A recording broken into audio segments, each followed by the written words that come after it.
Guys, wouldn't your wife or girlfriend love it if you treated her to the very best this Christmas? Now you can, with the world's softest pajamas by Pajamagram. Created by a team of pajama experts, the world's softest PJs are lighter than a cloud, softer than a bunny, like cashmere, only better. She'll love how heavenly they feel. Includes free gift packaging and Christmas delivery is guaranteed. So visit pajamagram.com or call 1-800-GIVE-PJs. Welcome to the Right Time Podcast. The Right Time with Bomani Jones. All right, Eagles fans, I have to be honest here. I've spent a significant portion of this season saying that I wondered what the thing was that was going to happen that was going to bring your season all crashing down, right? I kind of joked about that because you guys had probably had a bit of a fatalistic assumption about the way the season was going to go, but I wasn't wishing a Carson Wentz ACL tear upon anyone. And that's what we wound up with. Carson Wentz has a torn ACL. He is out for the season. The Eagles are going to go to Nick Foles from here on out. Now, let's start with the fact that that was a hell of a football game that we had between the Eagles and the Rams. I don't think there was any way that any of us believed when the season started that you'd wind up with a legitimately pivotal matchup between the Eagles and the Rams that would have serious consequences for postseason seeding and the rest. That's what we wound up with. And with the Eagles, I think part of what makes this loss, at least it would for me if I was an Eagles fan, particularly frustrating, is I felt like this was a win against the Rams that was really unlike any that they'd had earlier this year. I think the best win they'd had this season prior was against the Panthers, but it was against the Panthers. It was on Thursday night, and I think we all know that Thursday night games, you can only glean but so much of those. Now, you don't knock the Eagles for the fact that when they put a bad team in front of them, they went out there and beat the bad team. There's no way in the world that you can blame them for that fact. But this was a win that was like, oh, okay, they're here. Right, they are here. You saw that quarterback, the way that roster looked against another really good team. I was in early on the Rams, by the way. I can claim a little credit on that. Shady, remember when I was telling people the Rams probably going to be good? You remember that? Oh, really? Oh, okay. You remember when I'm sure I can that? find that somewhere in the archives. Oh, I'm just saying. I used to give me credit for that. Now, all of a sudden, you try to pull, okay, I see. That's cool. I thought we was all here at the same time when that happened. Sorry, whatever. Anyway, that was the win I felt like for the Eagles. Is like, look, that's a game a good team wins. And I know, like, I try not to get into this touchy-feely, like, intangible narrative type stuff. But that, to me, looked like one of those where, like, yo, if you're a good team, this is the kind of game that you win. Not that they wouldn't be a good team if they lost it, but I say you're a good team if you win it. They got it. Except, well, it ended with Nick Foles. Anyway, here is Doug Peterson saying that he thinks the team's going to be all right. You sure can. Heck yeah. We overcame a Pro Bowl left tackle. We overcame our middle linebacker. We've overcome a running back. We've overcome a core special teams player this year, our kicker this year. This is no different. Yeah, he is the quarterback of our football team. And each one of these guys that I mentioned is tough to replace. I sure hope that made him feel better about himself. I mean, look, and I'm not knocking him for that. Like, I feel like sometimes them just the lies you got to tell on occasion. Like, you get in a situation like that, you are required to lie. Like, hey, man, we're going to be all right without him. Hell yeah, we're going to be all right with this guy that we traded lots of first-round picks to get because we thought he was special. We don't need special. That's why we traded all those picks to get him. Look, man, these are just the lies that you have to tell under those circumstances. And here he is talking about Nick Foles. Nick Foles going to step in at quarterback. The reason we went out and got Nick Foles is for reasons like this and for situations like this. And I'm excited for Nick, obviously. I hate it for Carson Wentz. I hate it for the season, I guess, that he's been having. But at the same time, it's been the next man up mentality, and that's how we approach it this week. I mean, to be fair to the Eagles, as far as backup quarterback situations go, I do kind of feel like they have a good one. Like, I don't think Nick Foles is great. But if you wound up in a situation where your quarterback is down for a while, I don't know how many better guys there were going to be that aren't currently starters somewhere that you can get than Nick Foles. And Nick Foles had, the most anomalous month, non-Tebow division, 2 months really, in the history of the NFL. We've seen him be, quite honestly, the greatest quarterback of all time. What was it, 27 touchdowns and 2 interceptions? We ain't never gonna be able to explain that. Where that 30 for 30 at, right? That's the one that we need to produce there. Now, 1 second though, if we can go back and play that first sound we had from Doug Peterson, the one I keep saying is him telling the lies that he's got to tell. I want you to hear something though. You sure can. Heck yeah. We overcame a Pro Bowl left tackle. We overcame our middle linebacker. We've overcome a running back. We've overcome a core special teams player this year, our kicker this year.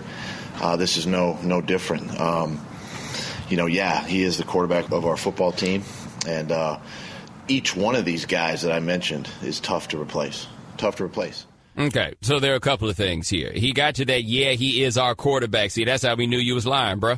Right? Once you said that, you can go get somebody else to do all these other jobs. You can find a way around some of the weaknesses of cats at all these other jobs. Replacing your quarterback's a different animal. Like, y'all ain't about to be out here talking this Pennsylvanian MVP stuff and then be like, no, we'll be good with Nick Foles. I mean, what's the difference? If there wasn't no difference between that dude and Nick Foles, you know who would have been your starting quarterback this year? That's right, Nick Foles. He would have been that guy. Like, you wouldn't have been trading picks and everything else. But where Peterson is coming from is just the standpoint of, look, this is football. Somebody get hurt, next man up. That's the only way that you can look at it. I do wonder, though, as he listed all those different players that the Eagles have had who were hurt, I mean, it catches up at some point. These things stack. All right, so, you were able to replace Jason Peters when he went out. You were able to replace Darren Sproles. You were able to replace Jordan Hicks. Special teams dude, I got his name in front of him, but I ain't going to say it right. I don't feel like I need to know his name to do my job. Anyway, you can lose all those dudes, and you're right, you can lose, right? But at some point, these things start stacking up. And where they go from here gets to be interesting. I saw an email that came across here at ESPN where it tells some experts about who it was that they, who they thought was now the best team in the NFC, given the injury that Carson Wentz suffered. Man, different guys have different opinions on this. For example, our guy Aaron Schatz is like, he's still going with the Eagles. He thinks the Eagles roster is that loaded, that's still the guy that they're going to go with. It's still the team that he's going with. He says with everybody else the Eagles have, he still thinks that they're the best team in the NFC. Shannon, are they that good? Like, is their roster that loaded? Like, I feel like if their roster was that loaded, we would have known it before the season started. I think it's more about just the other teams that you look at in the NFC right now, because the other teams with the good records are what? Saints, Falcons, and Panthers, all those jumbled up in the NFC South. Vikings, and the Rams. I mean, that's the competition right there. So I'd imagine that Philly, even without Wentz, is still within that group. I mean, I don't know what makes you so sure of that one, right? Now, I'll tell you what the Vikings do have, an extra quarterback. They did. In case you guys need a quarterback, we got an extra sitting over here right on. Oh, in fact, we have a third one, too. His knee just hurt right now. Y'all remember him? He used to play for y'all. Yeah, you remember that? I totally forgot about Sam Bradford. And not only did you forget about Sam Bradford, I feel like you also forgot that Sam Bradford had ever played for the Eagles. Because, to be fair, that was a little bit of an easy thing to forget. Wait, and who was Sam Bradford traded for?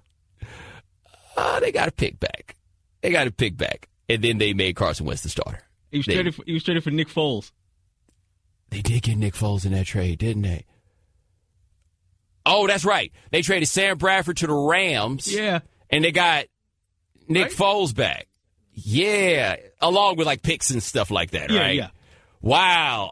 It's all full circle. It's all together. Eagles fans, have I done anything to make you feel better? I mean, I can't imagine how frustrating this thing is, and I know this because y'all been so damn obnoxious talking about Carson Wentz that I can't imagine what the pain is now that you can't do that to us no more. I have no idea what that is. And, hey, man, that dude's got it. I don't think that Wentz is a consistently good player, but he has enough plays in the game. We're just like, oh, my goodness, I didn't know somebody could do that. Now you got Nick Foles, who is, consistently something. Is he consistently inconsistent, Shannon? Is he one of those? Does he qualify on that one? I wonder if Chris Long is thinking about this, by the way, because the Eagles are all like, that's all right. We can win with Nick Foles. Their whole team's like, we can win with Nick Foles. It's cool. We straight. We can win with Nick Foles. Chris Long's like, yeah, we tried that, bro. We gave that a go. We didn't win.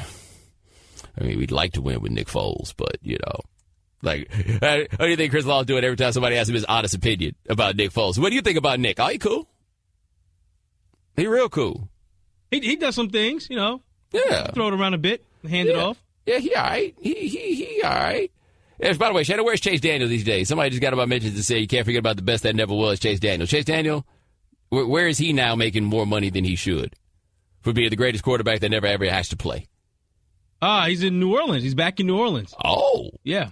back where it all began, where he developed his wonderful reputation as the best quarterback that never, ever actually has to play. The Right Time with Bomani Jones. Oh, man, I guess Eagles fans too depressed to give a call in, man. They're a little bummed out about the thing that wound up happening. I almost feel like this, though, as a fan. I was like a fan of a team like the Eagles. I'd almost feel relieved, right? Like now your team can't actually break your heart. You know what I mean? Like if they still had Carson Wentz and everything, the inevitable loss will wind up being crushing and soul destroying. But instead, since you know how this thing is probably going to go as you got Nick Foles, I imagine it'll be a little bit more gentle. Right? The inevitable, like, y'all weren't going to win it anyway because y'all don't never win nothing, was going to wind up going away. And now you can just be like, you know what? We had a great season. You can hold on to what might have been because there's nothing better in this world as a sports fan than that championship y'all know y'all was going to win, except that one thing happened. Shannon, don't you Giants fans have one of those from 2008? Whew, I'm glad that's the one you was going with. I thought you were going to 94. Appreciate it, Bo. What happened in 94? Huh? What? Huh? Oh, you're talking about the Knicks. My fault. I was talking about the Giants, with Plexico, bang, bang. Mm-hmm. Or was it just solitary bang? I don't remember if it was one bang or two bangs, but it was enough. Anyway, so yeah, Eagles fans, you'll have that one. Everybody's got one. They'll be like, man, what would have happened? The what-if championship. The what-if championship is the best. Think about that, you as a fan. Whatever team you root for, I bet you got you one of them what-if championships. I bet Patriots fans ride out 2008 as one of those. And Brady hurt his knee, man. If he hadn't got hurt, we'd have gone undefeated again. Yeah, that's what it would have been. Oh, look at Nuno. Nuno think he got jokes, Shannon. Nuno's asking what if the man of the year didn't solicit a prostitute on a January early morning in 1999. It's a fair question, by the way. It's a fair question. No, that's a good question, though. Please give us a call if you have your favorite, would you word it, the what-if championship? Yeah. Mm-hmm. Sorry, I'm a little in my own feelings right now. Oh. Thanks to people who claim to be my friends but don't actually love me. Yes, that's what I got. I should talk about John Starks for the rest of the way so Shannon can feel the pain, too. You know a Knicks fan. You remember that? John Starks, H-Town legend. Anyway, moving on. Giancarlo Stanton got traded to the Yankees. As many of you know, I live in New York City now. And not that there was a shortage of Yankees fans in New York City, but a whole lot more seemed to pop up out the ground after this decision for Stanton to come there. Although, Shannon, correct me if I'm wrong, doesn't Stanton already play for the Yankees? I see where you going there with that. I'm serious. I thought he already played there. They got the big old strong black dude in right field already, right? That's not Stanton? It's Aaron Judge. No, them cats need to trade uniforms to see if anybody notices. All this stuff, right?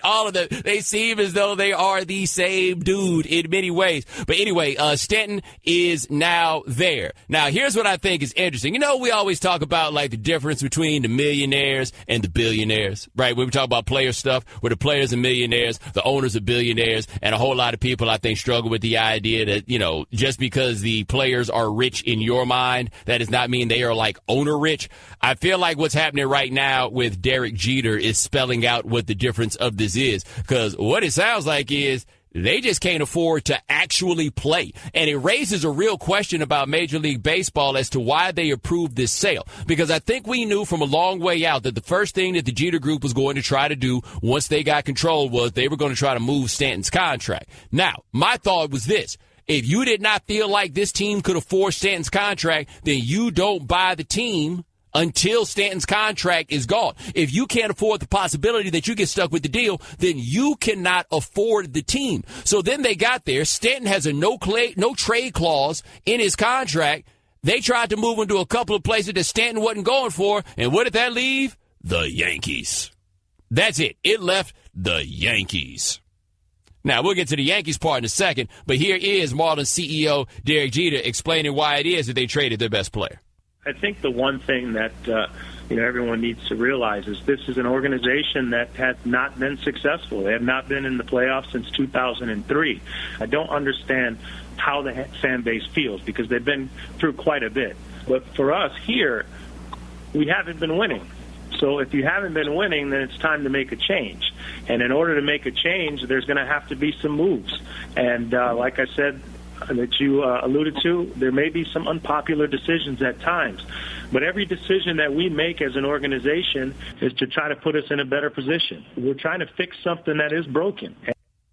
But the question is, did this actually fix anything? Because I'm not one of them dudes that's thumbing through the Baseball America to figure out who the best prospects are. I can't speak to that. But Shannon, from what I've read, correct me if I'm wrong here, they didn't really get back anybody, like, great. They had to get back something, and they got back prospects. They also got back a starter, so they'll have that. But it wasn't anything great. I guess they had to get what they can get because Stanton was leaving. Yeah, and that's the issue. If you're in a position where you're like, we got to get what we can get, then you can't make this trade. Right? Like, there has to be some prospect that you can hold up and tell people, like, yo, this is what it's going to be. Rather than, hey, sometimes the decisions are going to be unpopular. You got to at least get back a haul where you can look at people and be like, yo, this is the part that you're missing. Look how good this guy is. We really think this guy could be really good. Look what that is. Instead, Derek Jeter's like, what y'all don't realize is y'all been sorry. They know they've been sorry, dog. Everybody's aware of the fact that they've been sorry. They know that. They absolutely know that. And so what winds up happening is you ship the dude out of here. Now, my man, Dan Levitard, he's been around this Marlins team for quite a while, and he uses this to point to something I thought of immediately also. The Marlins, again, have traded their great right-handed hitter. When do you ever see the MVP of the league in his prime? Sorry, can't do it. The Marlins, guys, listen to what I'm saying here. The Marlins have had two of the worst trades in the history of baseball, right up there with Ruth. They traded Miguel Cabrera, and now they've traded the replacement for Miguel Cabrera, the guy who became Miguel Cabrera. So no franchise in the history of sports has done that. Like, that's never happened before, where you have these – you trade Ruth once, and it stays with you for 100 years. They've traded Ruth twice in the last 15. What's weird about the Marlins is they're in a perpetual fire sale, but the thing I think that we don't talk enough about when it comes to the Marlins is, so the Marlins have been in business since 1993.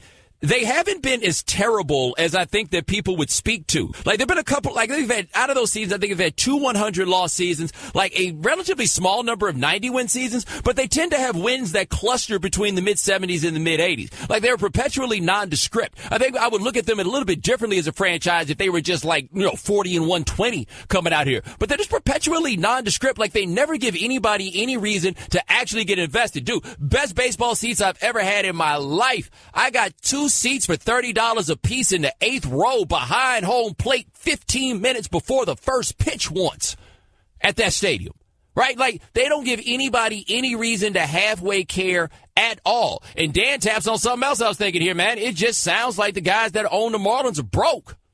We were told this would stop, not that it would be worse than it's ever been. They can't afford anything.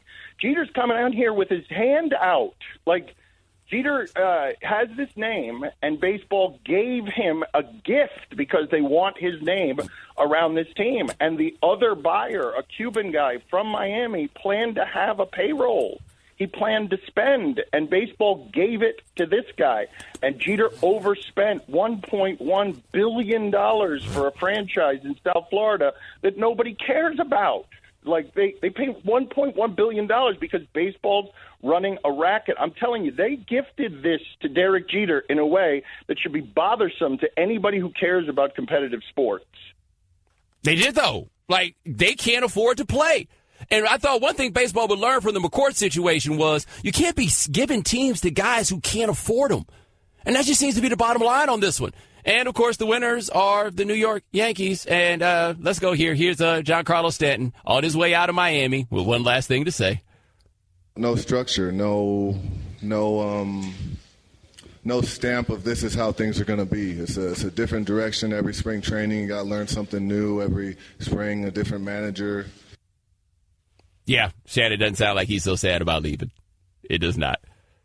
And I don't blame him, though. He didn't want to be part of yet another rebuild down there in Miami, and it was time to go. I don't blame him. And now we're going to see how much America cares about baseball because the strongest man on earth now plays for the biggest franchise on earth, with the other strongest man on earth already being there. Like, if this can't get people interested, I don't know what'll do it. The Right Time with Bomani Jones. Our guest join us on the show, Pennzoil Performance Line. We'll talk to Jonah Carey in just a second about the Stanton trade. In the meantime, we're talking about these great what-if scenarios that, like the Eagles right now. They got a what-if championship. What if Carson Wentz had not gotten hurt? But some of y'all still optimistic. Let's hit the phones, talk to Devin in Richmond. Devin, thanks for calling the Right Time. Hey, what up, Bo? How you doing, Shannon? Hey, Shannon, the Giants still suck. Even though the Eagles are not doing well. Anyway. Friends, damn. Every time I call, I give a shout out to Shannon. Anyway, I don't know, man. I'm really hurt. When I saw him Wentz last night, no pun intended, coming off the field holding his hand over his mouth, I was like, this is gonna be bad. So I've been getting memed all day. I mean, if Nick Foles wins us one game in the playoffs and we somehow get to the ship, I guess it's still a successful season. Yeah, I feel like you Eagles fans need to not be greedy, and Devin, I appreciate the call. You've absolutely had a successful season. You should be happy with what you got. You ain't had this much in quite a while. Oh, so Devin come up here talking trash, but now he's settling for more victories, huh? Oh, it was all good just a week ago, wasn't it? Huh? Tell him, Shad. Tell him why you mad, son. Exactly. 888-729-3776. That is our telephone number. All right, on the phone with us now. He covers baseball for CBS Sports and for SI. His name is Jonah Carey. All right, Jonah, what's your read on the Stanton trade? I mean, it's one of those things where the Yankees they were shrewd to make the move they made, but it fell into their laps a little bit because the Cardinals were probably the best fit in terms of a trade. They have so much young pitching. There could have definitely been a deal. San Francisco was after him, too. And then Stanton just exercises no trade clause. So now you're down to just a handful of teams, and the Yankees are in a position where they could say, okay, here's 32 cents on the dollar, yay or nay, and Jeter's buying the 8 ball until the deal happens. So Starlin Castro and some kind of B-plus level prospects, that's a pretty darn good deal. Even with the financial load that they have to take, Stanton, first of all, could opt out after 3 years, and secondly, he's the defending MVP. And third, the Yankees have more money than God, so I don't really see a downside here. It's a great deal for them. Yeah, for the Yankees, it's great. For the Marlins, though, I feel like if you were behind the 8 ball on making this trade, doesn't this speak out to the fact that they probably couldn't afford to buy the team in the first place? That's exactly right. And, they're presumably what they're doing is they're trying to get rid of their debt and kind of start from zero and all that. But, gee, I mean, don't show your hand when you're sitting at the poker table. At least have some tact about it or whatever. It was a very odd thing. There's nothing wrong with trading Stanton per se. It is the case that he's been injury prone before. It is the case that he's owed, nearly $300 million. We don't know how this is going to go. And also, there's a lot of power in today's game. So it's not like it's a rare commodity, even as much as he hits for more power than anybody else. But still, I mean, you still have to recognize he's a defending MVP and go accordingly. Yeah, this was just a botch all the way around. You just don't do that. You don't come in with a position of weakness because this is what happens. All right, talking to Jonah Carey of SI.com here on The Right Time. Now, with the Yankees, do you have any concern about the fact that Stanton and Aaron Judge are not the exact same player, but very similar? No, not at all. I mean, Mantle and Maris and I don't know, McCovey and Mays. I mean, I guess McCovey and Mays weren't exactly the same, but you've had multiple power guys on one team, and that's fine. Obviously, the Yankees will have to leaven that a little bit with some speed and athleticism elsewhere, but Stanton and Judge can go get it a little bit. For big guys, they're not too bad defensively. They do some other things, so that's fine. But really what it's going to come down to is how they fill out the rest of the roster. Starting pitching, they have Tanaka, they have Severino, who was fantastic last year, in Gray. The rest of the rotation is real thin, so that would require some upgrading. But if you think about what they did last season, they led the majors in home runs, and they had a monster bullpen, and they almost made the World Series. They came up just short. Well, now they have an even better lineup, and they still have the monster bullpen. If they come back with the same rotation, who's to say they can't do it again? So even if they stopped here, I think they're in pretty good shape. And, if you had two of the same commodity and they were both guys who hit 200 and made a bunch of errors, okay, that's bad. If you have two guys who combined to hit 111 home runs, well, my very advanced analysis will say that's probably good. We're talking to Jonah Carey here on The Right Time. Now for the Marlins, they got Starlin Castro. I guess we're expecting that he will also be traded. What do you think they can fetch for him? Yeah, it's a good question. He hit all right last year. He hit 300, moderate power, but he's a real poor defender in the middle infield. Doesn't really draw any walks. It's the same reason that the Cubs traded him all those years ago, that he was signed to a contract that was the same contract, by the way, not too onerous, but it was sort of like, all right, this is the extent of his skills. If you remember, he came into the majors in his early 20s. Guy was a 200-hit guy, but that doesn't have the same currency that it used to because 200 hits isn't enough. We could look at, defensive runs saved, and we could look at walk percentage, and we could look at all this other stuff and say, this is not a complete ball player, and he isn't a complete ball player. So if they just traded D. Gordon, and they didn't get a ton for him, he's a little bit like D. Gordon, more power and less speed, but sort of empty calories kind of batting average, if that makes sense. that's kind of what we're dealing with. And he's a worse defender than Gordon was. So I don't think they're going to get a ton, to be honest with you. Even though he's a useful player, he's certainly nothing close to a great player. Now, one of your great contributions is that you also do a lot on the business end, not just baseball, but just business in general. Are you surprised, given the Frank McCourt debacle, that baseball would still be doing business with guys that could not afford teams? Well, I mean, the previous owner of the Marlins was not so fresh either. I mean, so I think they viewed anything as an upgrade over Jeffrey Loria. But frankly, I'm not sure that they thought that Bruce Sherman would come in and do this, to strip it to the studs. I don't know. And there's nothing, again, I want to emphasize, there's nothing wrong with the rebuild. We just saw the Houston Astros win a World Series, and man, oh man, did they go scorched earth. They had 0.0 local TV ratings. I mean, they got rid of everything. And even the Cubs, as exalted as they are, they traded everybody, right? I mean, they just waited and they stripped it down, and they were able to win too. So it's not that per se. It's just, if you're going to make the rebuild, then go get good guys. You know, if you go back and think about the Cubs, one of the big trades that they made a few years ago was they got rid of, was it Jason Hamill and Samardzija, and they got Addison Russell. Okay, well, that's a real trade. You know, Russell's a contributor, an up-the-middle guy, team controlled for 6 years. That's what you want. So trade Stanton, trade Gordon, trade everybody, no problem. But go get real assets. It's that the Marlins didn't do. So, yes, of course it's the case that it seems to be a financial panic, but it's also, even if you're in a bad spot, a good general manager will get it done. Well, if Jeter is the de facto head of baseball operations and he's been doing that job for, 12 minutes, I don't know that you can expect him to necessarily outfox, let's say, Brian Cashman, who's been doing it for more than 2 decades.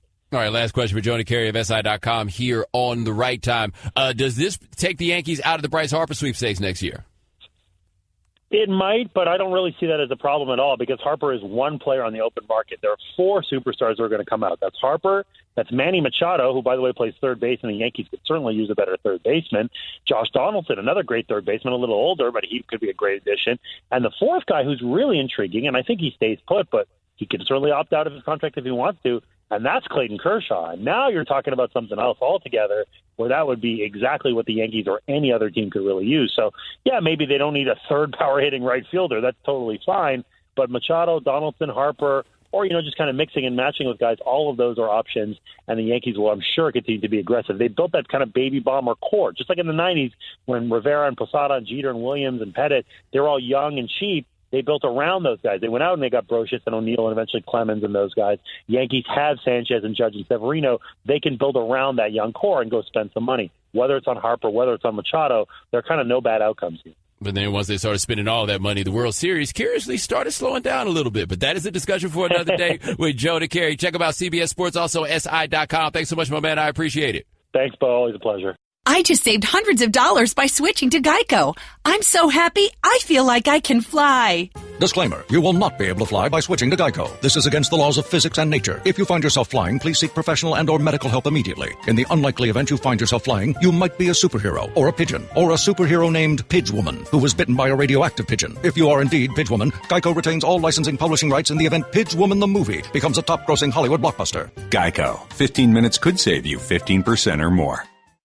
The Right Time with Bomani Jones.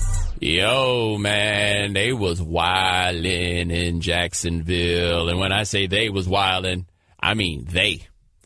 Like, I feel like it's a little bit of everybody that was wildin'. Though I don't feel like the Jacksonville Jaguars themselves were necessarily wildin'. But it came down to the end of the game. They're doing that thing where they in the victory formation. What Michael Bennett called himself trying to swipe at the snap. That's his story on what he was doing, even though what it looked like he was doing was diving at the knees of the Jacksonville offensive line. Keeping in mind that Michael Bennett played for the Bucs when Greg Schiano was there. Remember the way we ridiculed Schiano for telling those dudes to play the victory formation just in case something was happening? And Michael Bennett, as I recall, was one of the cats who talked about what a ridiculous thing that was. And there he is, being the guy to play against the victory formation. So then that happened. He wound up in a thing with Buddy from the Jaguars, and didn't try to roll up his leg. It looked like he got him from behind and tried to get his knee. Do I have that right?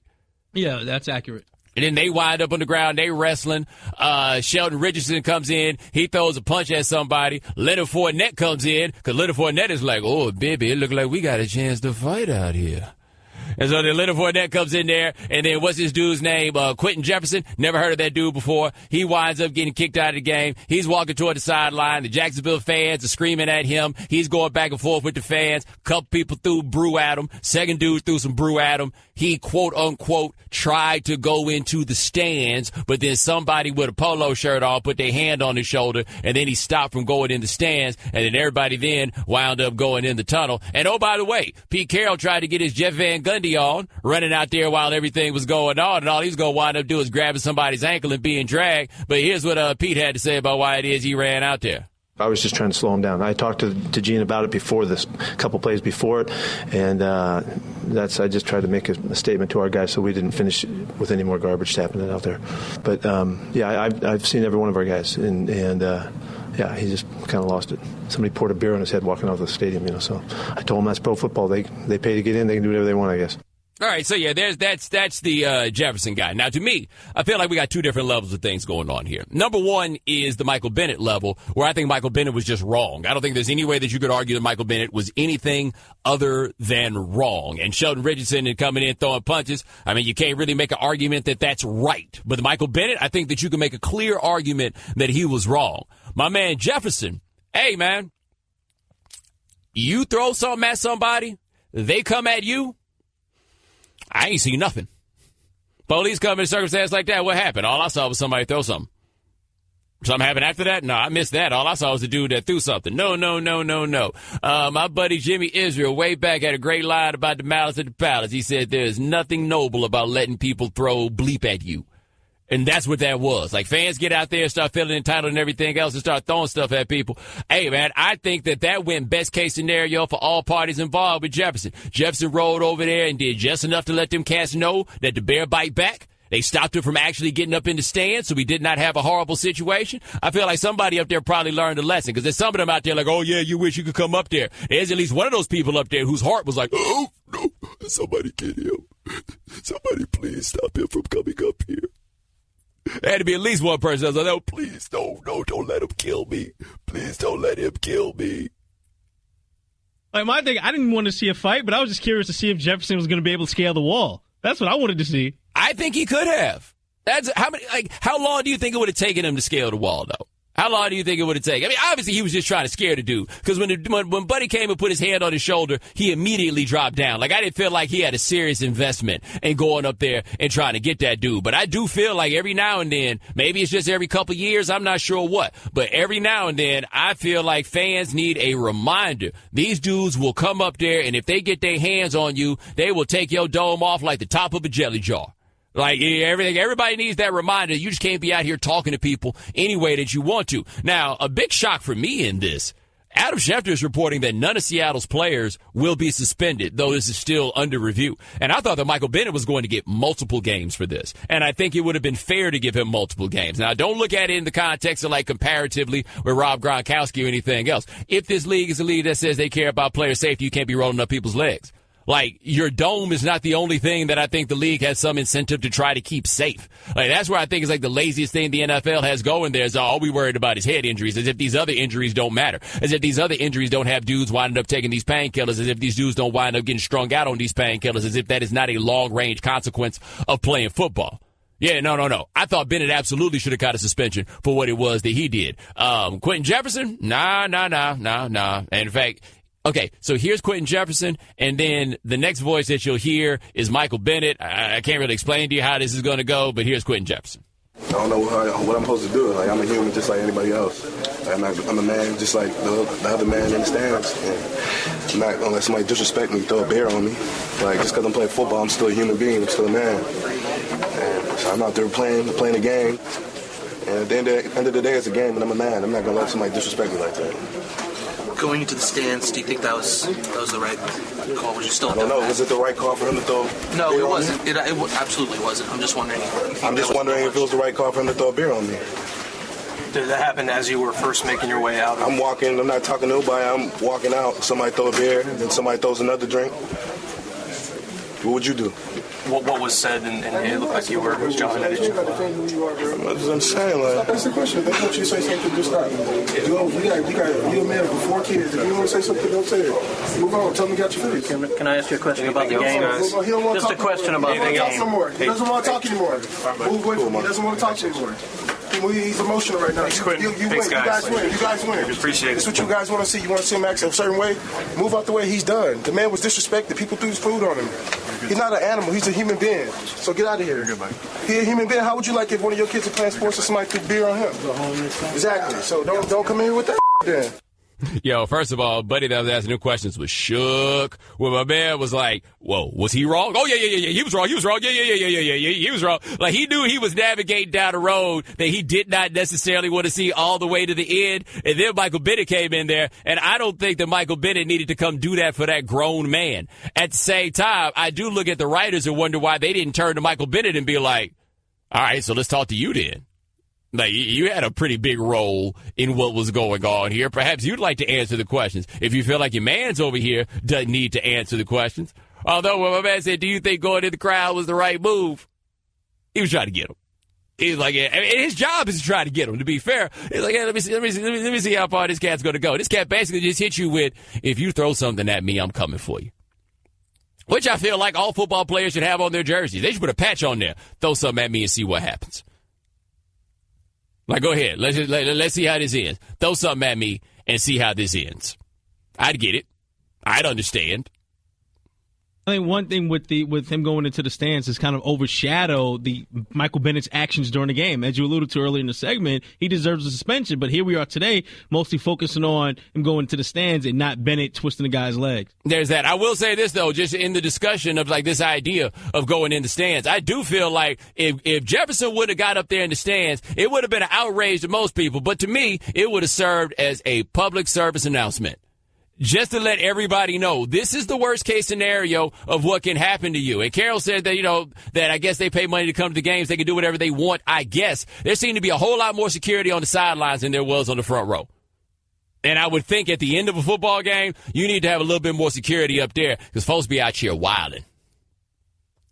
888-729-3776. That's our telephone number. We talked a little earlier about the Eagles and what they're going to do now. Let's hit the phone, talk to DJ Mike Hitman. Mike, what's going on?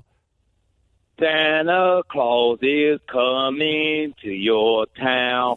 Oh, hey, Bo, tell Philadelphia, run out to get one of Philly steaks and run to your nearest mall and take it to Santa Claus and ask them, could we win the Super Bowl? Hold it, Bo. Santa Claus listened to your radio station, and he just sent me a text. He said, tell them, don't they remember when they threw snow at me? And he put a lamp behind them. Ho, ho, ho. Merry Christmas. Here come the Cowboys. How do you like that, Philadelphia? Mike, how'd you turn this into something about the Cowboys, man?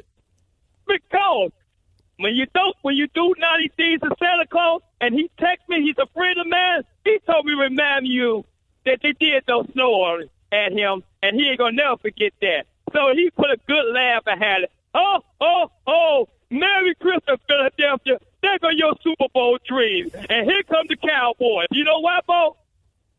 That guy who came from Miami played in hot weather. He never played in nobody cold. And if Zeke is coming back, he played in Ohio State. I think it get cold down there. If you had a good quarterback, you would have kept folks. Tell him he wasn't that good. That's why you trade him. You got him back. You trade him. You got him back. Bo, here come the Cowboys. Ho, ho, ho, Philadelphia. Merry Christmas. Mike, I appreciate the call, man. I do. By the way, Shannon, the Cowboys still in the playoff race. Like, I was dismissing that idea, but they're still there. Yeah, the Cowboys and the playoff rate, all that stuff is good. I was listening throughout Mike's call to see when he was going to reference the Giants-Cowboys game, and he didn't do it, so I'm grateful about that. You know he's going to call back now, right? The Right Time with Bomani Jones. So San Francisco got a win against the Texans. Jimmy Garoppolo looked pretty good in that game. The story, though, for the Texans is Tom Savage suffered a concussion during the game. T.J. Yates wound up finishing the thing out. But Savage suffers a concussion. He's on the ground. His hands are shaking, what many believe to be a seizure. He goes to the sideline, the neurologist clears him, he comes back, he plays some more, and then the neurologist doesn't clear him, and then he is out of the game. Now, this is something, again, that we pay a lot more attention to now than we used to. We're much more concerned about whether or not someone actually has any business out here playing football after they have suffered a head injury where dudes just used to, quote-unquote, play through it. In this case, when we see a dude who's trying to play through it, we are not here for it. Of course, the problem is the way that we glean whether or not someone is actually just playing through it or not has a lot to do with whether or not they are able to play through the bell ringing. And Tom Savage was in a case where he could not play through the bell ringing, and that is how we noticed. We're like, I don't know about this one. Bill O'Brien got a lot of hell about this one. Now, here's Bill O'Brien after the game. He doesn't want to come out of the game, but again, that's in the medical people's hands, and they try to make the best decision for the player, whatever they see, and then the testing that they do, they try to make the best decision with the player, and they weren't satisfied with the results of the second test, so they decided to pull him, and then that's when he went into the locker room. Now, at the press availability today that the Texans had, O'Brien was a bit more defensive about this, and understandably, because I saw quite a few people who blamed him for the fact that he put Tom Savage back into the game. Now, here's Bill O'Brien speaking today. With benefit of seeing the video, obviously, from my standpoint, the care for the player, I would have never let that player back in the game. At no point in time is there anything more important to me than the safety of our players. I love our players, and I care about them, and I cannot stand when players get injured. Again, with benefit of seeing the video that people are seeing, I would have never put him back in the game. But I don't see that. I'm not passing the buck. Anybody that's been on a sideline of a football game knows that from a coaching standpoint, you really can't see things like that. All right, so I think we have a couple of things here. One, Bill O'Brien said, I can't stand seeing players get injured. Yes, you can. I understand the point that you were ultimately trying to make, but the bottom line is if you can't stand watching players get injured, then this is the wrong business for you. This is a business that involves people getting hurt all the time, and if you can't stomach that, you got to keep it moving. And I think that's part of the problem that people have when it comes to these things is we are dealing with people who are desensitized to injuries and violence because you can't play football or be around football if you're not desensitized to those things. But the other part where O'Brien starts talking about, on the sideline, you're not able to see those things and so forth and so on. Look, I don't know what he did or did not see. I do believe, however, that people who watch football need to make a decision. Do you want the coach to be involved in these decisions or not?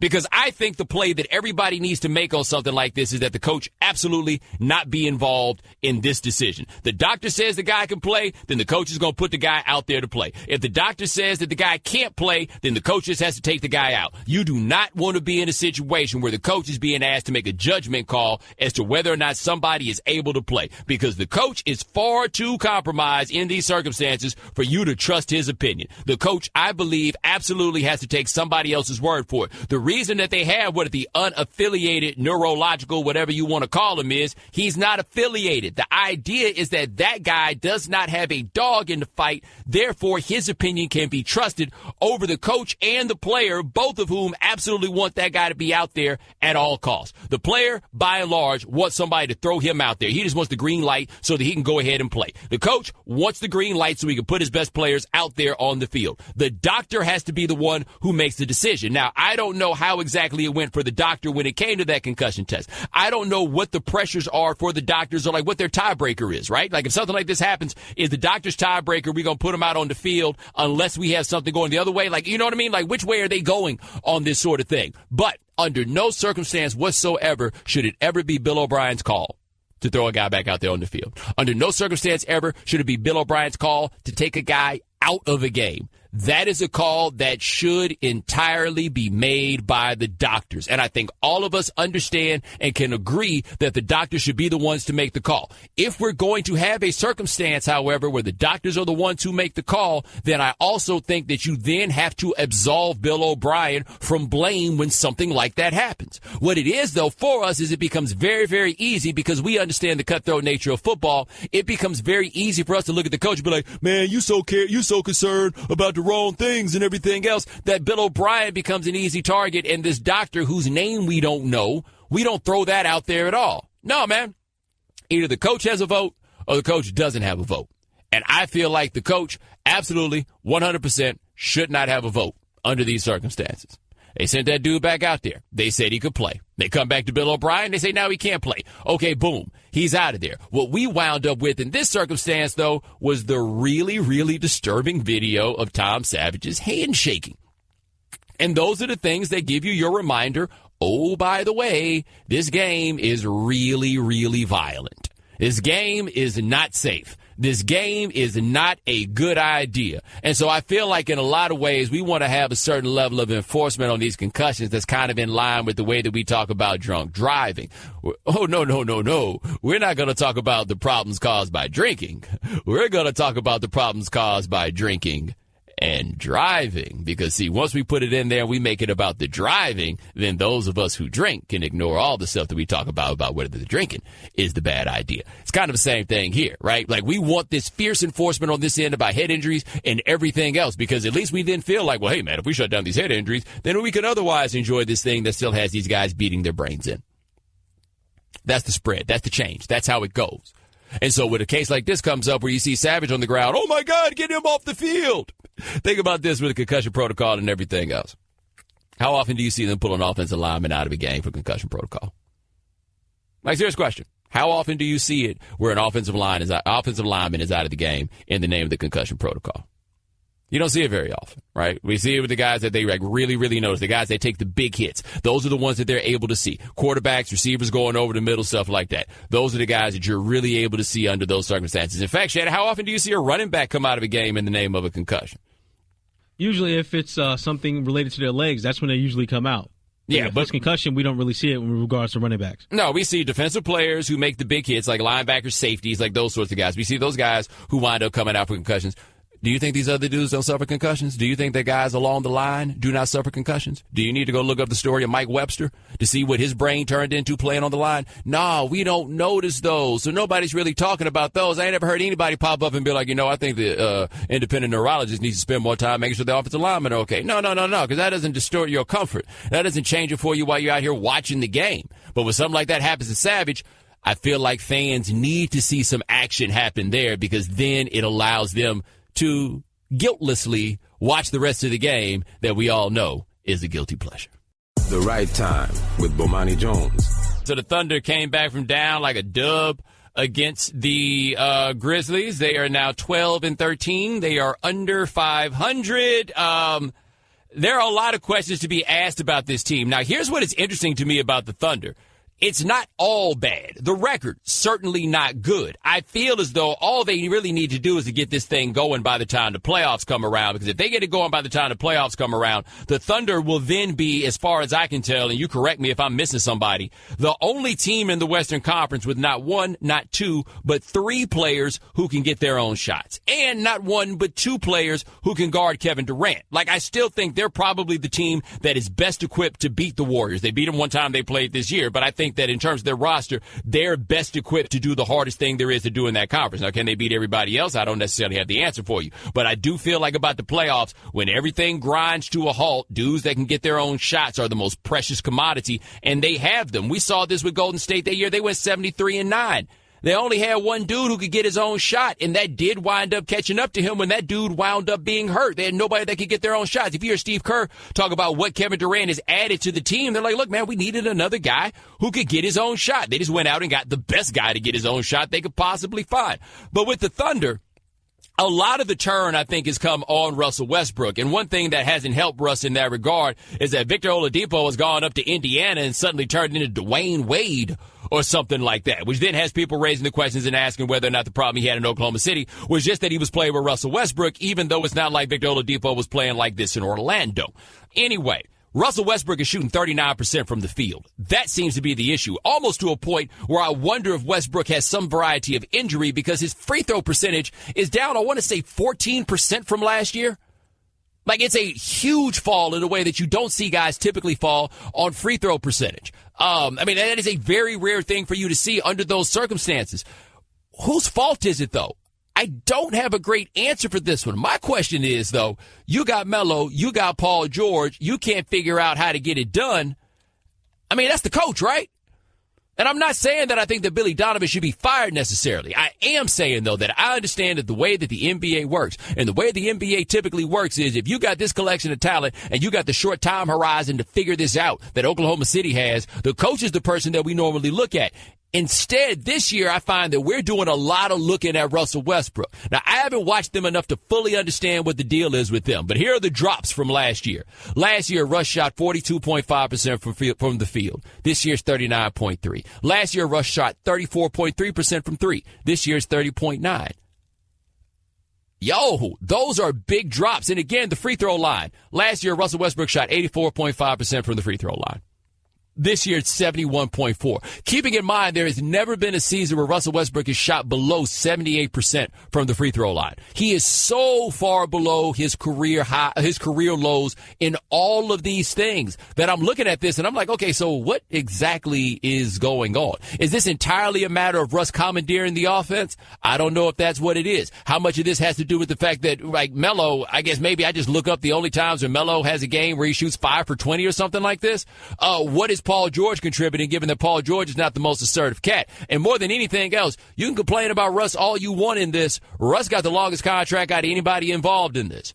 They got to figure out how to get this done around him. Whether you like it or not, they got to figure out how to get this done around him. But no, I'm not inclined to blame Russ for the fact that Carmelo Anthony is only shooting 40% from the floor and 34% from three. I'm not inclined to blame Russell Westbrook for the fact that Paul George is only shooting 42% from the floor. They got a whole lot of things that are going on, and the coach is supposed to be the guy that finds one way or another to figure this out. All that being said, do you know who the best defensive team in the NBA is in the last 5 games? That would be the Oklahoma City Thunder.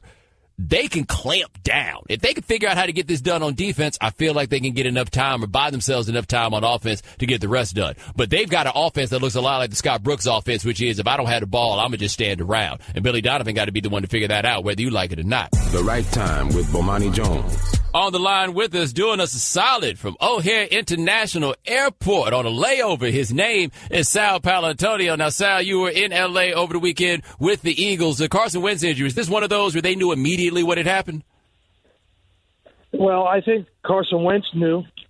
I was watching him from a wing of the press box in my binoculars. When he got hurt, he immediately grabbed his left leg, and he couldn't move.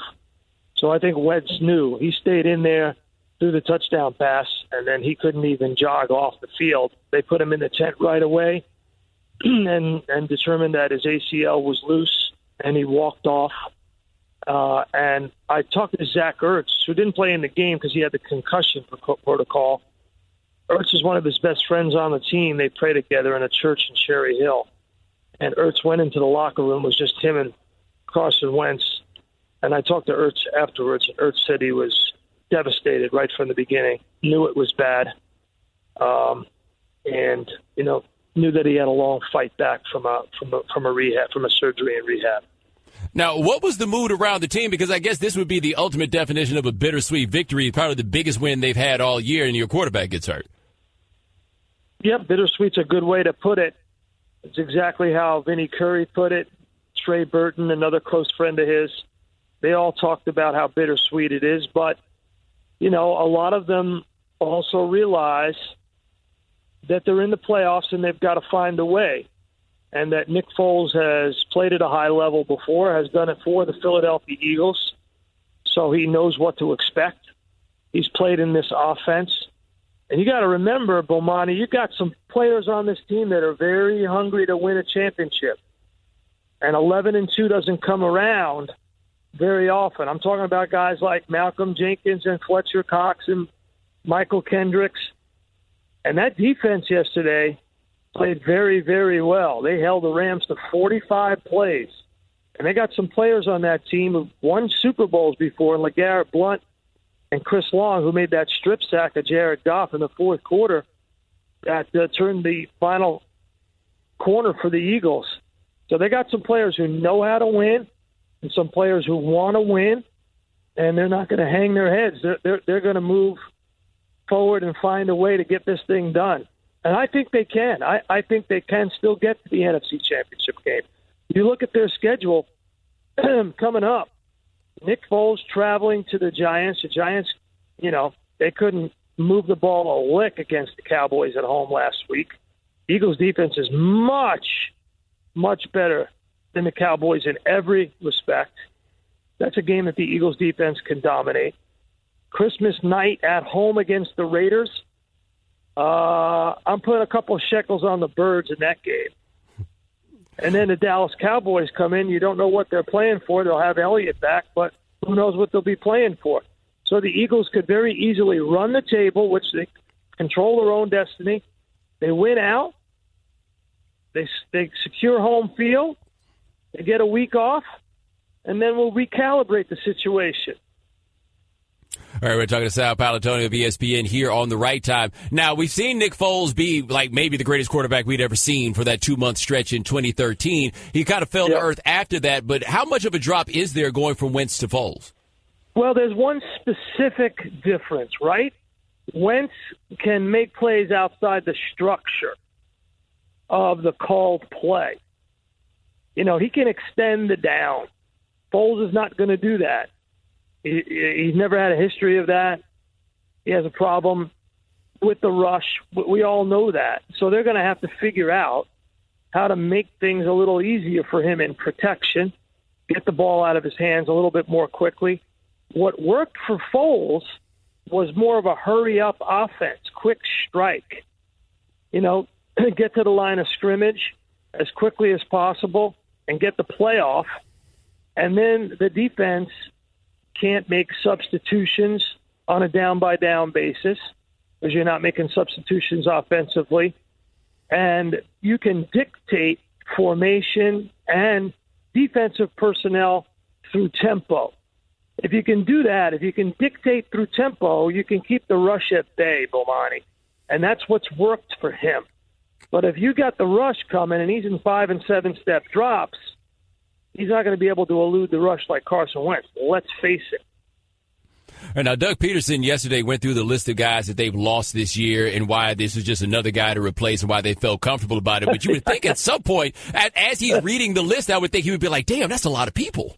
You want to go through the list? Here we go. Sproles, Jason Peters. We're only talking about Darren Sproles, who's a Hall of Fame caliber running back, and Jason Peters, who's going to the Hall of Fame as a starting left tackle. Then you add the guy with the green sticker on the back of his helmet, Jordan Hicks, the middle linebacker. He's gone. Then in the middle of the course of the game, you lose your starting left guard in Wisniewski. He's gone. And then now you lose your starting quarterback, a guy on the MVP track. And you're 11-2 in the first team to clinch a division title in the conference. So, yeah, they have that mentality. That's why I said to you before in my first couple of seconds on your show. And by the way, thank you for having me on the show. I appreciate it. No problem, man.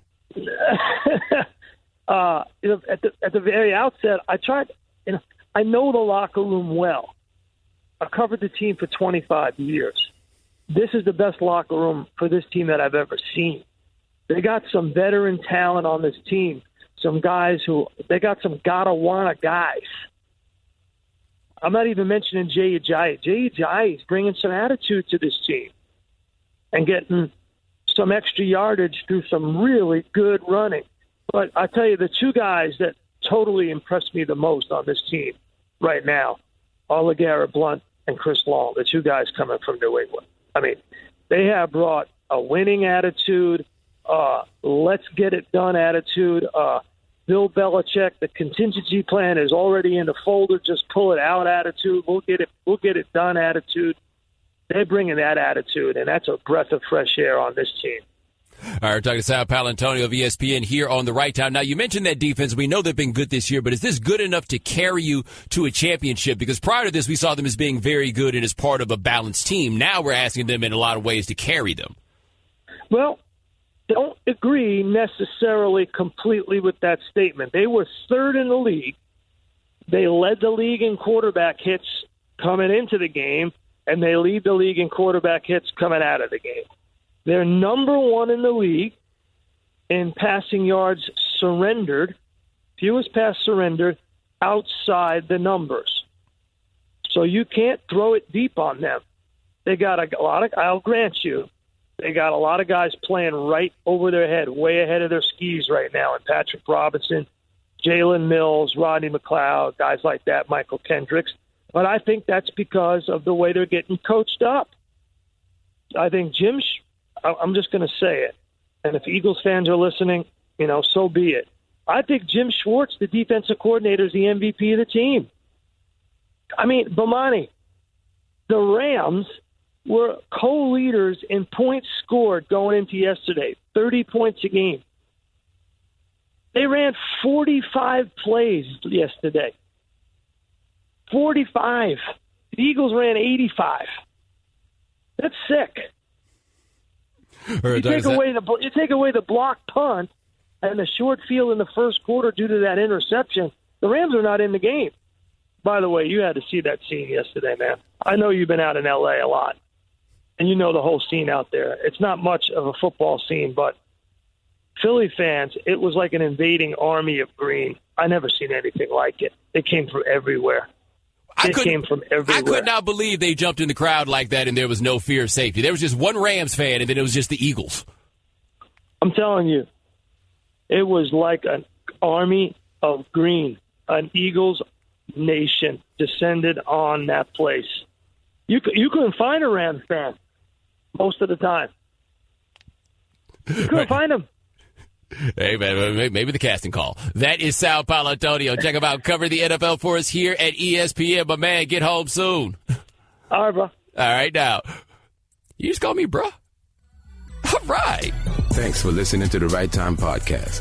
Please come back tomorrow for more. And don't forget to listen to The Right Time with Bomani Jones from 4 p.m. to 7 Eastern on ESPN Radio and the ESPN app.